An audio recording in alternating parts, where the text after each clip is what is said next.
Welcome back to Eagles Draft Central. We're going to get into our last video, the last installment of this series, building up to the draft, which should be today for you. But man, it's exciting and there's no safety. Anyways, that's the position we're exploring today. But we will look at first what the Eagles have and what we need, because it ain't too much, to be honest with you. But we'll dive into the prospects and pour over quite a few of them and see who could be the final jigsaw piece of this puzzle.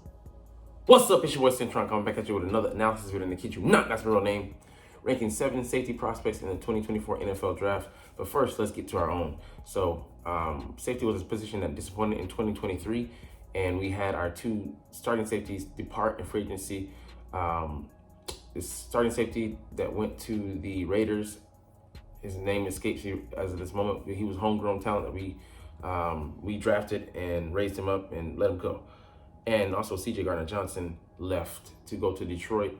He got hurt there, 1-year contract, overplayed his hand in free agency last year. Thought he would get more than he was going to get on the open market, and he was dissatisfied. Was willing to come back here. He came back. He's back. 3-year, $33 million deal. $11 million average per year. He's satisfied with that contract, and it's great to have him back. He plays a multitude of roles. He can wear different hats. He was our best defender in the secondary last year. Had 6 interceptions, tied for the league lead. I think a 4-way tie last year.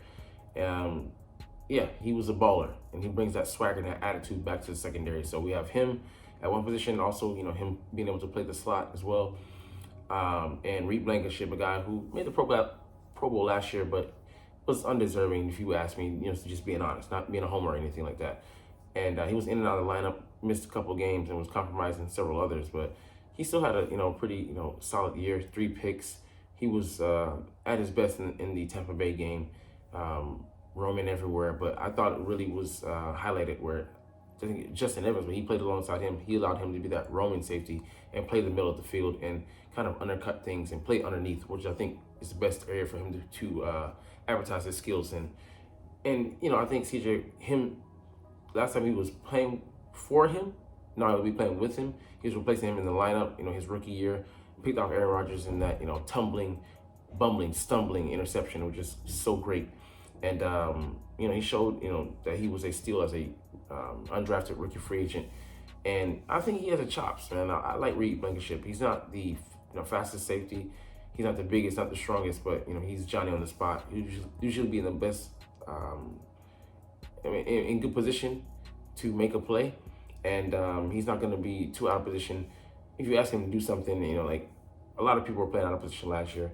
He got burned in the I think the Giants came by their best receiver, I forget his name, but it happens, man. It happens. So that being said, I think him and CJ will actually be a solid safety tandem, and we'll see how the corners shake out, because we still don't know if we're gonna make some moves to get a guy in here.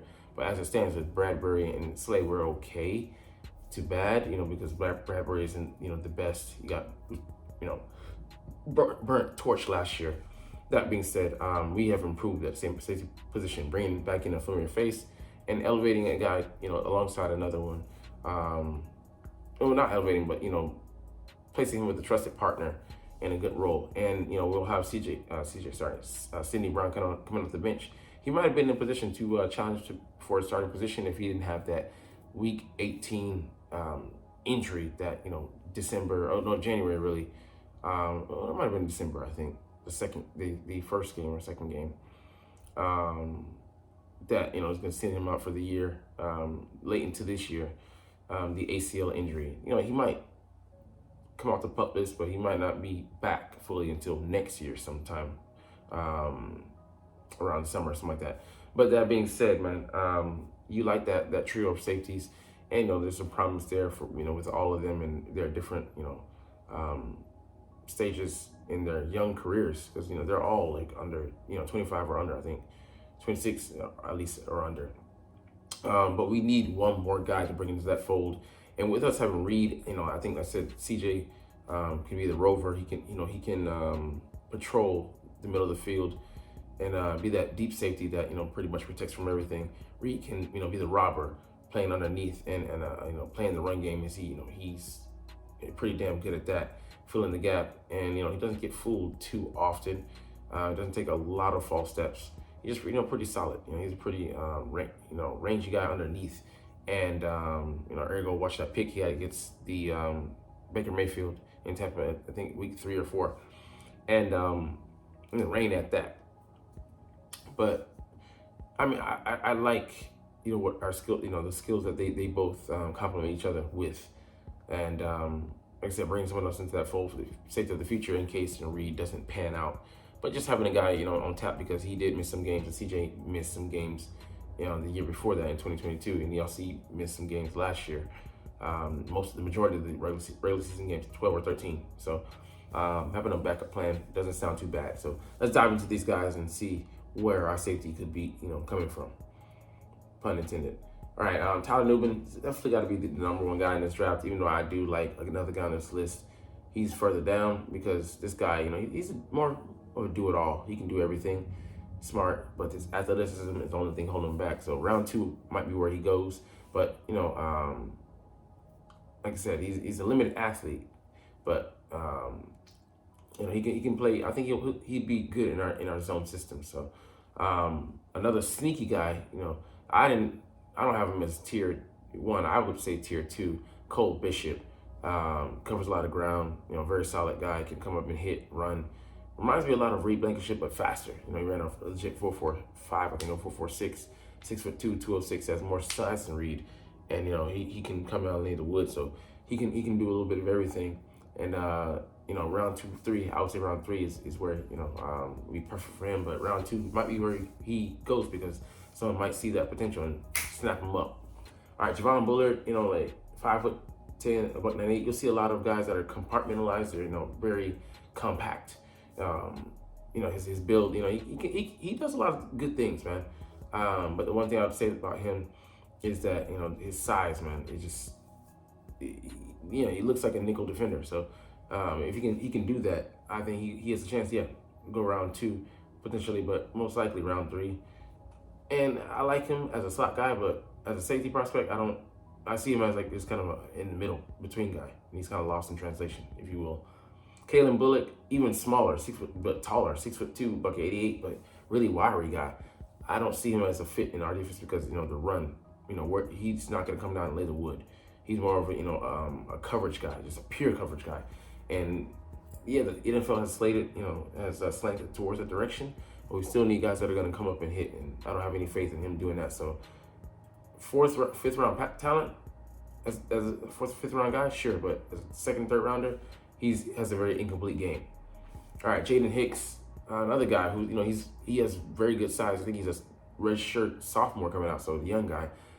6'1", 211. He can lay the wood, but I don't trust him in coverage. So 3rd round, sure. 4th round, maybe good, but 5th round would be really where I would get my value with, from him. And he still has room to grow and mature. He's like probably only 21 or 22 coming out.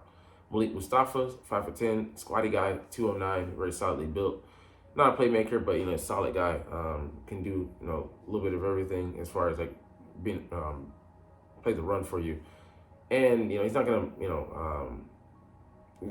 make plays on the ball and get you interceptions and stuff like that. But he won't embarrass himself, and he can play the quarter. So Vic Fangio like a guy like this in the 5th round. Cam Kitchens, I think this guy. I don't think he goes in on day 3. I think he goes in the 3rd round. He's a playmaker. He's had 5 picks, I think, this past year, and then 6 the previous year. So 11 balls, and might have got his hands on some other ones, and I think pre-season before that. So he's a limited athlete, you would think, but he reminds me so much of like Ed Reed. Just he knows how to be John on the spot, gets the ball. And if he ever gets a whiff of those instincts, and he is coming from Miami, watch the fuck out. He could be the best safety in this class.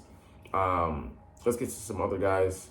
So, you can see, like, in the reverse, like, it's the same picture, so kind of same website, but they had Cam Kitchens coming into the season. And then Jaden Hicks, they didn't, pan out. Tyler Nubin hopped all of them. Javon Bullock kind of stayed the same, as did Kalen Bullock. And then the rest, Dadrian Taylor Demerson, like 5'10", 5'11", $197. He can cover. I do like him, 3rd, 4th round.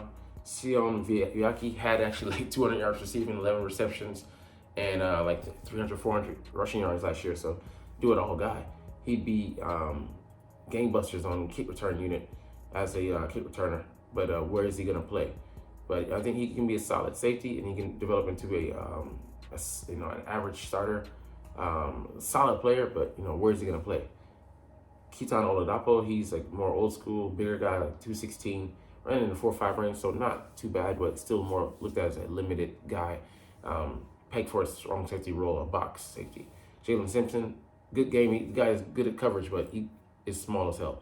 He's like 5'10" or 11, and he's $170 range. So I mean, do you really want a guy like that? It's similar to the problem we have with Caleb Bullock, but he's even lighter.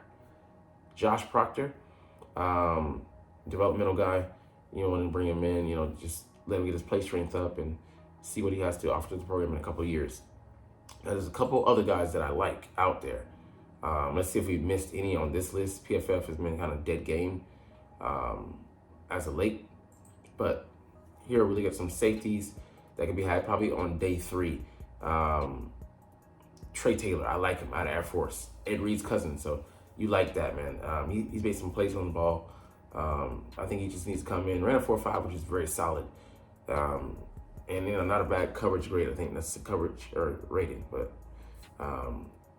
if you can just give him, some time, I think he could develop into a solid player, and actually might be a sneaky good pick, a couple of years down the line. Like, hey, this guy came out of nowhere. Tyler Owens has all the measurables, but 6'2", 4'3", but he isn't that good in coverage. So the athleticism, he's a project developmental player. You bring him in and see what he could be. Maybe at worst he's probably a depth player, but he's gonna be a hell of a special teams player with that speed. But like you see some other guys, some interesting prospects. Jalen Carles, 6'3", 4'5", with that size. Kalen DeLoach out of Florida State. Woo! My nose here, alma mater. 6 foot, 210, 447. So I mean, there's some guys that look here, Millard, Bradford. They got some measurables. So day 3 is the day you want to experiment, get some guys, bring them in, and see if they can fit your program, because there's some steals to be had. I was just thinking about the running back Isaiah Pacheco, 7th round pick. All 32 franchise passed on him several times, literally. And then he goes and starts for the Chiefs and wins back-to-back Super Bowls, a catalyst for them in the run game. So, hey, priority free agents / late round picks, not to be overlooked. Anyways, we're gonna get up out of here on that note. But hey, you're not even watching though, but it's all good because I love making these videos and I love talking about the freaking Philadelphia Eagles. Go Eagles in the draft, man. Let's go get it. Anyways, hey, let's jump to deuces officially. But as always, it's fly Eagles fly, and let's motherfucking go. Like, comment, share, subscribe if you Thanks for watching. Check me out at Cintron Anime, Cintron Life, or Cintron Laughs, or other social media.